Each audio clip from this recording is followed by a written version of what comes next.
You are listening to the Wool Academy podcast. This is episode number 57. Hello and welcome. My name is Elisabeth van Delden, and once a week we talk to an industry expert from the wool industry supply chain from farm to fashion and beyond, delivering strategies and insights to be successful in wool and showcasing those beautiful stories wool has to tell. Today's guest is Andrew Cuccurullo. Andrew is the co-founder of Waverley Mills. Waverley Mills is a wool blanket manufacturer based in Tasmania.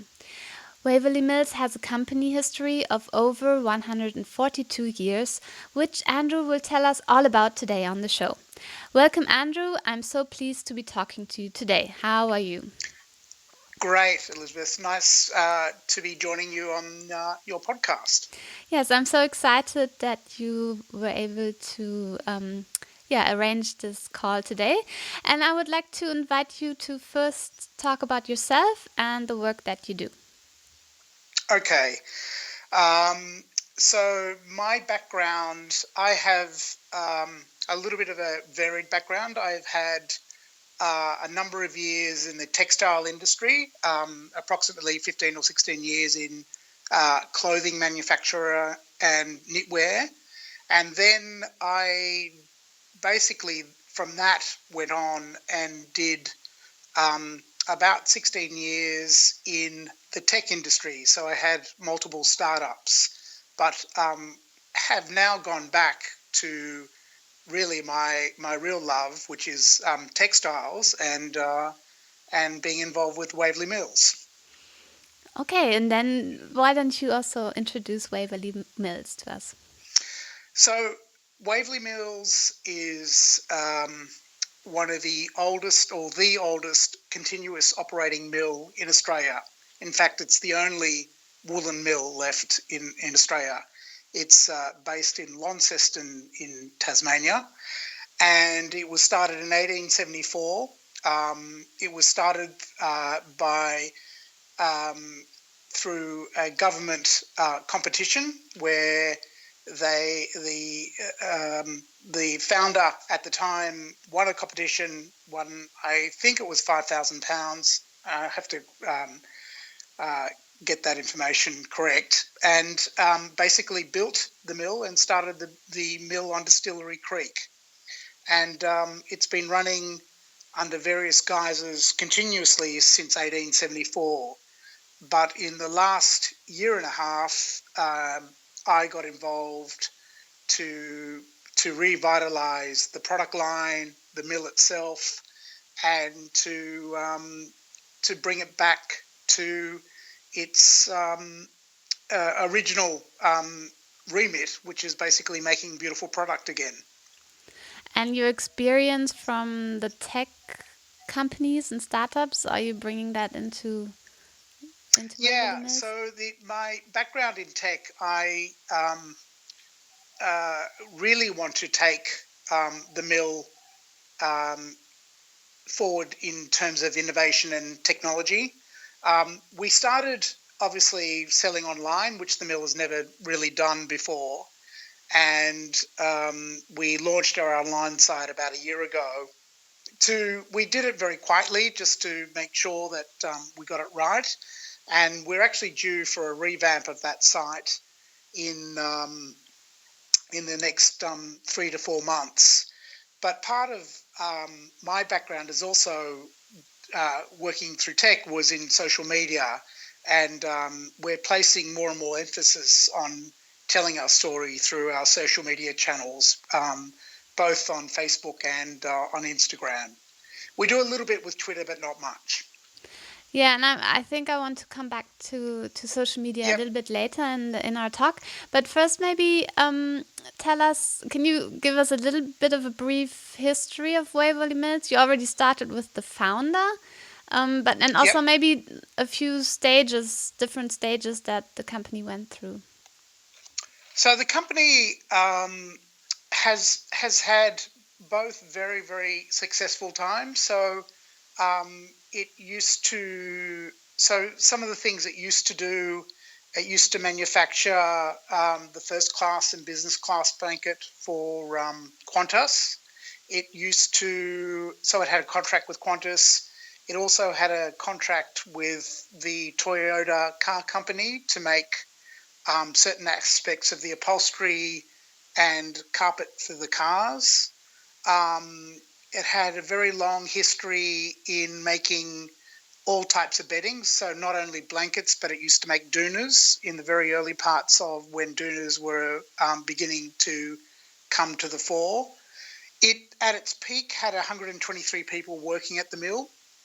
So, and it's also been very innovative in that when the mill was built, they had their own water wheel, which basically produced electricity. And it was, the mill was the first building in Launceston to actually have electricity through its own power means, through the water mill.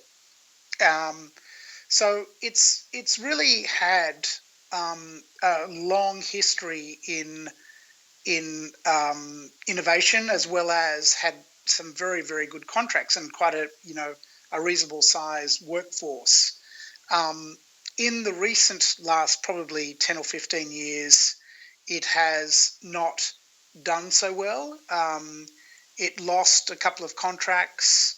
It lost its way a little bit on the design side, and they did no marketing really for the last 6 or 7 years. So it only would rely on doing orders for other people. So that's been part of its history, where it's had some very, very good peaks, and and it has also had some very, very low lows, essentially. And is Waverley Mills one of many manufacturing companies, or is it one of the very few? Maybe put it into perspective of what's going on in Australia in general. Okay, so the textile industry, like most first world countries, has been reduced quite significantly because of the cost of high wages, the cost of manufacturing in places where wages are high. So most of our textile industry, Australia's textile industry, has gone overseas, so it's imported. So the typical scenario in Australia is the wool is bought from the farmers, sent to either Italy, Japan, China to be returned into fabric, and then sold back to Australia to be as fabric, as a finished product, to be made into garments, or we buy the finished garment from people. So the mill itself is probably one of the last remaining manufacturing facilities in the textile area. There are a few knitting mills still left. There's a couple in Victoria, and there's a couple in Queensland. But in terms of woven mills, Waverley is the last one remaining. Okay, wow, yeah, so it makes you even more special. Yes. And of course, also Tasmania is a very special place. I've had the chance of visiting it 2 years ago. But please maybe describe what is so special about Tasmania for those who may have never been there. So the beauty around Tasmania is that it doesn't, being detached from the mainland, it is still very untouched. And by that I mean not to say that the things in Australia aren't untouched, but there are many regions like the big cities like Sydney, Melbourne, and so forth. They behave and act like most big cities in the world. But Tasmania is in this unique position where water is very pure, the soil is very rich, the temperature is fantastic to grow produce, whether they be apples, cherries, and so forth. And again, the wool that is grown on the sheep in Tasmania is generally very fine. So it's generally slow growing, and the temperature is very conducive to slow growing wool, and the actual fleece is beautiful to turn into yarn and then produce product from. So Tasmania is fairly unique in that it has a fairly stable climate, even though it's a little bit cooler, but it's fairly stable. It's not very, it's not as wet as other parts of Australia, and its soil is very, very rich. So the combination of all that produces, beautiful product and produce. Yeah, and would you then also only be sourcing Tasmanian wool for your products? We in the finer microns we only use Tasmanian wool. We do use 22 micron and 29 micron wool, but we generally buy that from the mainland. So anything that we do in the finer wool, like 18 and lower, we buy from Tasmania. 22 we generally get from New South Wales, as well as 29 micron. And would you then be marketing those blankets that are made from Tasmanian wool also as Tasmanian wool, or? Yeah, we do. Yeah? Absolutely, we do. I think it's a very distinct difference to what other people are doing, is to say that we can say that our fine micron wool is coming from Tasmania, which makes it a little bit more. It's obviously it's softer. It's a finer wool. And it produces a much more beautiful product. And it has quite a low environmental footprint up to that point where it leaves your factory. Yeah. I mean, the environment in Tasmania is very, very pure and untouched. So it's a fantastic point for us to make. And you also have another interesting product, I find. You also make recycled wool blankets and also that's correct. Some throws. What made you decide to start that collection? So the recycled blanket came around from. So there was a lot of not a lot of waste, but there was a lot of fibre waste and a lot of offcuts that came out of the mill over the years, and the recycled blanket was originally developed as a welfare blanket. We had people, welfare companies, coming to us wanting to have a cheap blanket for the homeless. So the mill developed, basically used all of the offcuts, all the old fibre, re-ragged it, and then turned it back into yarn and turned it into a recycled blanket. That was a program they started about 6 or 7 years ago. But what happened was, as the cost of manufacturing started to increase, it started to get out of reach for the welfare companies. And in actual fact, we're looking at bringing a blanket back in to a price point where we can offer it to the welfare, the charities, so they can supply it to the homeless again, because we feel very committed to give back to the community. But the original one then started to become a product in its own right, and there started to be more and more demand for it. So we have done the recycled blanket in our own range now and offer it as a product. And but you only recycle your own waste that comes out of your manufacturing, or you buy also other wool recycled So waste? we are now we're coming to the end of what we have as our own recycled fibre and so forth. So we have limited amount of that coming in, and we are just now working with other suppliers to give us their waste to be able to then turn. So we're doing tests right now, in fact, to bring waste and re-ragging it and turning it into yarn. And we're looking for waste streams now out of Australia to turn into recycled product. Yeah, I saw that your recycled blankets are out of stock. So I was wondering, is it due to high demand, which would be great, or is it due to... So the demand, it's interesting. The demand initially wasn't that strong, but it has become one of our stronger products because people, the consumer is very interested in the whole recycling and upcycling life cycle of what we do. And it has actually become one of our most popular products at the moment. Yeah, and that brings you to new challenges that you need to get more material to recycle. Yeah, it's a good thing, but we are looking for particular type of waste streams, and we also want to work with more, be able to use more and more waste streams to turn it into product, which is very doable. But that whole development phase is now starting up at the mill. Yeah, that's a really great story. And I wish you lots of success with it.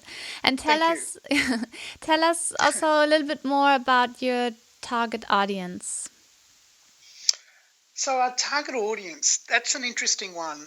When I got involved with the mill was making very traditional products. So it makes a traditional blanket, king size queen and king style blanket with a satin finish. And that has been sold in Australia for 100 years.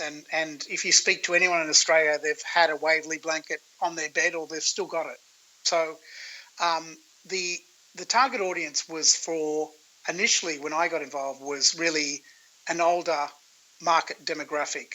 Um, and I really wanted to revitalize what we were doing in terms of the design and appeal to a younger marketplace and to a marketplace that was more design orientated and color based.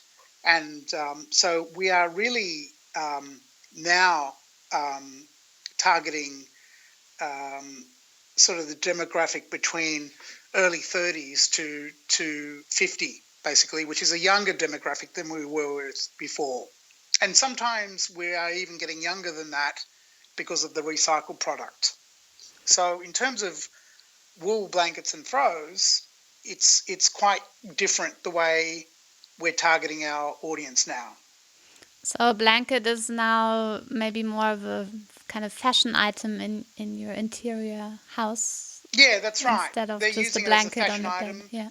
That's right. So they're using it as a dual purpose, either at the end of the bed or on the couch, or using it to decorate, to add colour to their interior.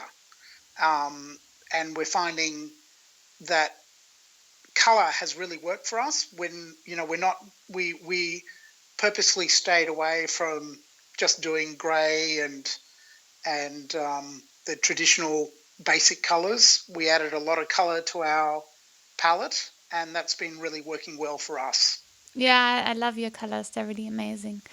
And you also started working or partnered with two award-winning Australian designers, Rena Yes, Barnaby and Kelly Freeman. Where did that's you right. see the benefit of such a design collaboration? Well, I mean, as I mentioned before, the product range that was coming out of the mill before I got involved was very, very basic. I mean, they did a herringbone design and they did a woolen blanket, but there was no design aesthetic to the product range. So I got Rena and Kelly involved, and their brief to them was, I took them to the mill, showed them what was possible, and I said, you really need to come up with a design aesthetic that we want to target a whole new, demographic. And they went away, and we started to. We did our first range literally about a year ago. Was August last year, 2016, and it was a sellout. And we've been going strong ever since. And I'm not that familiar with those designers, but are they quite well known in Australia? Yeah, they are. So Did that help then Reno as and well? Reid and Kelly's background is actually in industrial design. So they have award-winning lighting. They did a lot of lighting. They also did a lot of design work with rugs, as in carpet and rugs that on the floor.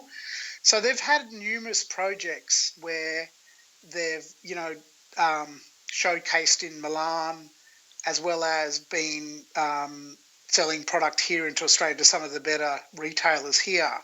So they don't have a traditional textile background, and I think that in a way has actually helped us because they've stayed away from doing traditional type of designs for us, and I think that's worked for us. it was obviously it was a risk, but it was a risk worth taking to move the product forward in a really quick and innovative way. Yeah, and do you think also that they were quite known? Did that help as well? I think there was an element of that. Yes, we got some traction because of their because of their designs that they had done before, but I think also they didn't have a signature in textile that they were used to doing. So it was really an open canvas for them to go away and go, okay, how can we make this, be really interesting for people to purchase and make it work with their interiors? And so I think I gave them a lot of freedom to work on their ideas, as opposed to giving them a brief and going, we want to stay in this particular area of interior design. I just said to them, look, we need to revitalize all our products and designs. Can you go away and start to think about how you would like that to look? And that's what they did. And, the collaboration's been working very well. Yeah, no, that's really interesting. And yeah, that did turn out really beautifully. So well done on Yeah. that. Now, you already mentioned earlier that you're quite active on social media, and I saw you're active on Facebook, Pinterest, and Instagram, and you just also mentioned Twitter. What benefits do you see from your social media engagement? So the benefits we see from social media engagement is being able to tell our story and engaging with people that are interested in our story. So my objective isn't to have 1 million followers. My objective is to have, we don't have a massive following on, say, our Instagram account. I think we've got less than 1,000, 950 followers, but we have a very engaged following. So we constantly get people reaching out to us or interacting with us when we post something. So for me, it's about telling about what we're doing, the story behind what we're doing, and how we got there. And it's not just about telling about, saying we've got a new range and, we do that, but we also engage people in what happens at the mill, or where the wool's coming from, or where, a part of a process. We do things like post a slow-mo version, slow-mo video of a loom weaving, and people come back to us and go, well, that's, they're interested in that because people are very interested in the manufacturing process. And I think that's something that is really vital to tell, the processes that get involved in making a product. And people want to know more and more about it. Also, the provenance of the wool, where it comes from, and how the sheep are treated, and the rest of it. So that's all part of the storytelling that we want to be able to convey to people when they're buying our product. Then they understand what's gone into it, as opposed to saying, here's a product, here's a price, and hopefully you like it and you'll buy it.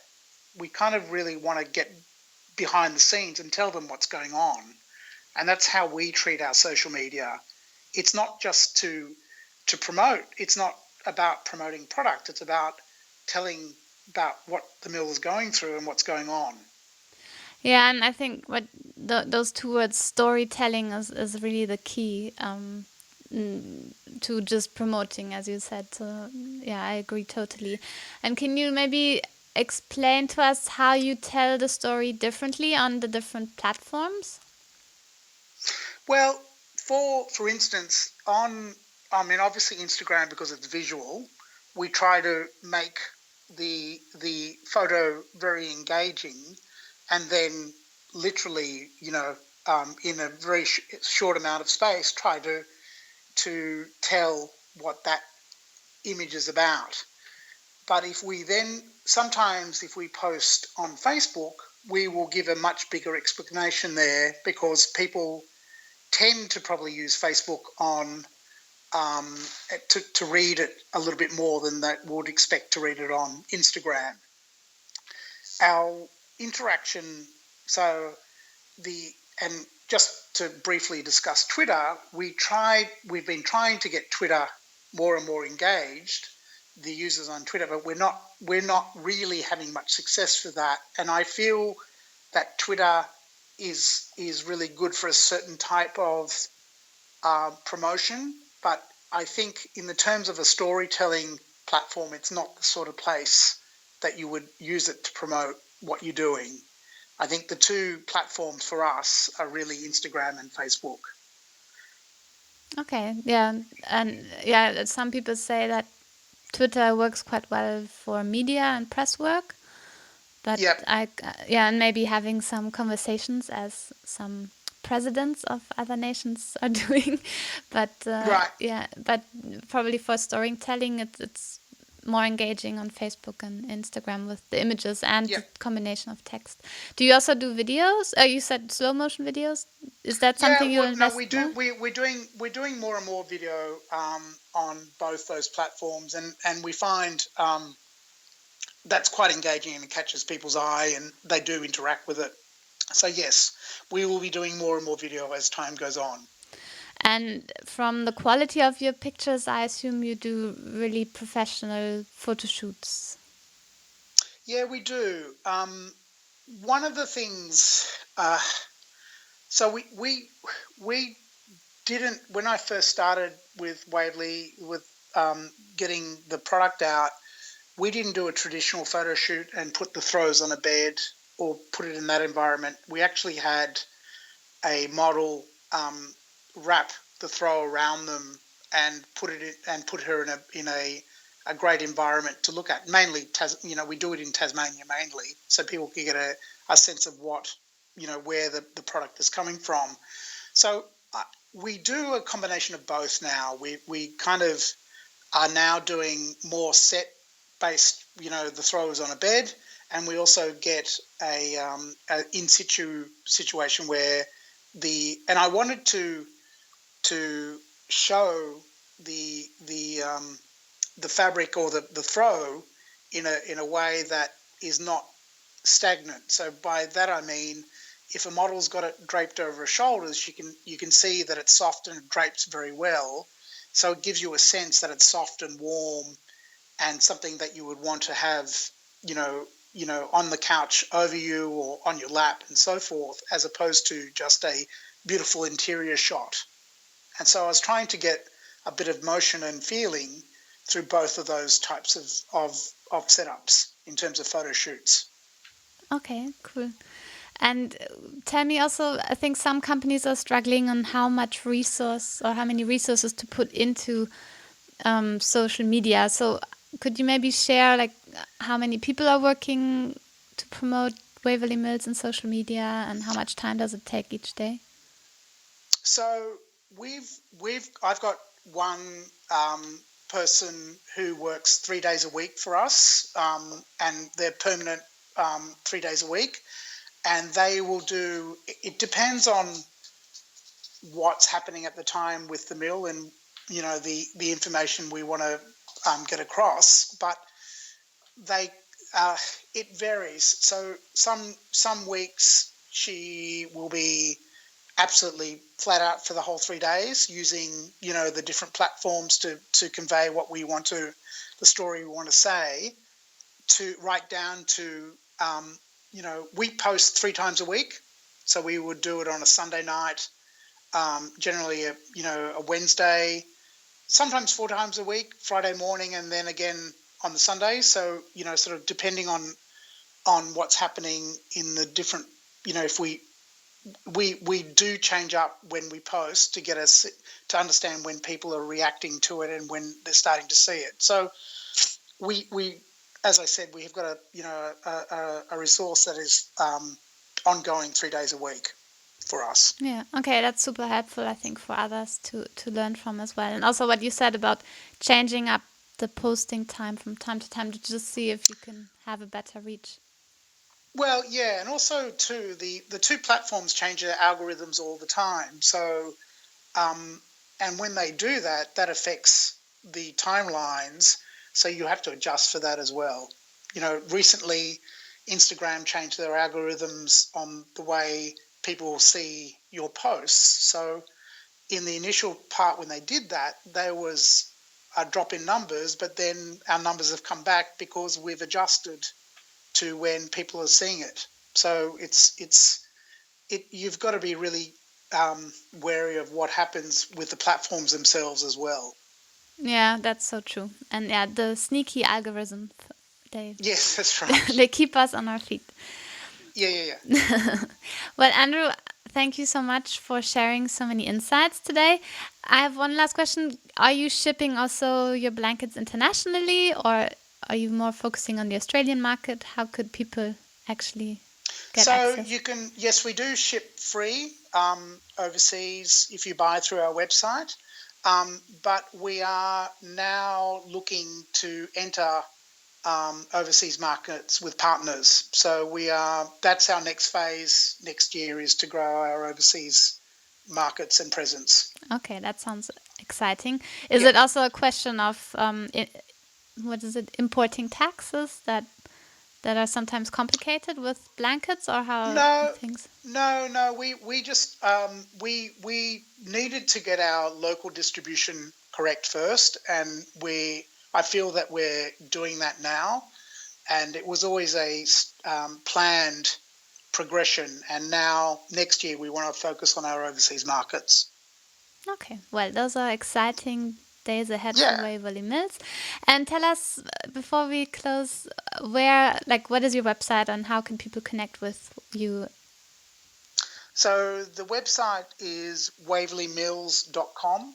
So one word, waverleymills.com. And you can find, if you look up Waverley Mills on Instagram and Facebook, you can connect with us there. Or, if you can connect with us by just sending us an email at hello@waverleymills.com, and we'll get back to you. Perfect. Well, thank you so much, Andrew. I really enjoyed our talk. And looking forward to more. Thanks for having us on. Yeah, you're welcome, and all the best. Thank you, and bye-bye. Okay. Thank you. Bye.